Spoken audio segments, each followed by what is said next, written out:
Hallo und herzlich willkommen zu The British Pint. Mein Name ist Christoph und heute verkoste ich mein San Miguel Klon, der mit Maisflocken gebraut wurde. Ich hatte ein bisschen Probleme beim Abfüllen. Ich werde jetzt gleich den Clip einspielen, wie das aussah. Ich habe nämlich anscheinend wirklich Probleme mit meinen Sicherheitsventilen, die jetzt ungefähr 2 Jahre alt sind. Und ja, es war wohl viel zu viel Druck im Fass, trotz Sicherheitsventil. Das hat den Druck nicht richtig abgelassen und dementsprechend ist beim Öffnen des Fasses das Ganze heftig übergeschäumt. Ich habe das trotzdem abgefüllt gekriegt. Ich habe die Öffnung oben nochmal zugemacht, als der Druck halbwegs weg war, kurz gewartet und das Ganze dann abgefüllt.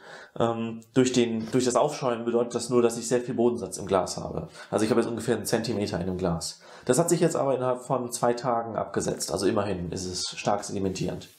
So, dann füllen wir mal ein. Gucken wir uns mal an, wie das aussieht. Ich nehme an, da ist jetzt noch Druck drauf. Ja, okay. Der Druck ist schon beim Aufschäumen weggegangen. Wundervoll.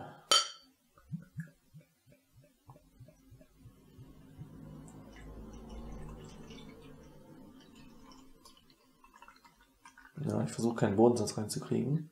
Stopp. Da ist schon welcher. Ja, also da ist viel Schwund bei. Aber was will man machen?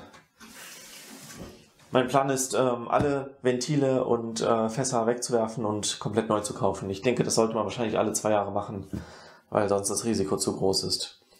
So, was haben wir hier? Wir haben ein schönes, sehr helles Bier. Wenn ich mich recht erinnere, habe ich das mit Pilsnermalz gemacht. Also Pilsnermalz und Maisflocken, die das Ganze nochmal heller werden lassen. Es ist jetzt ganz leicht trübe. Das könnte auch, ja, ich glaube, es war vorher schon so leicht trübe. Aber es könnte auch noch ein bisschen trüber geworden sein beim Abkühlen durch den Chill Haze. Es riecht tatsächlich ein bisschen hefig, das ist schade. Aber die anderen Flaschen sind ja noch im Keller, das heißt, die lagern mit der Zeit dann. Und dann geht das auch besser.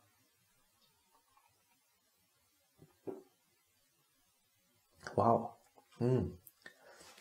Für meine Biere ungewohnt süßer Geschmack, aber angenehm süß, sehr voll.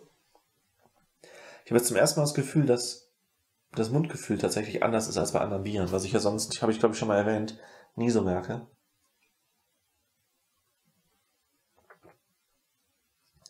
Also schmeckt mir sehr gut.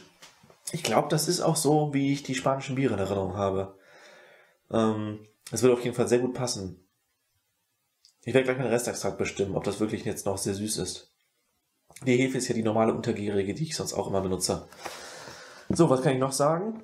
Der Hopfengeschmack, ich muss noch mal nachgucken, welchen Hopfen ich genommen habe. Ich glaube, ich habe eine sehr milde Hopfung genommen und Whitbread Golding, genau. Ja, und die ist wirklich nur leicht würzig, sehr neutral, nichts Fruchtiges bei, so wie ich mir das erhofft hatte. Und ja, ist echt super. Ich habe zwischendurch gelesen, wenn man Whitbread Golding eine halbe Stunde kocht, dann wird er wohl fruchtig, aber bei 10 Minuten nicht. Kann man vielleicht bei Gelegenheit nochmal ausprobieren.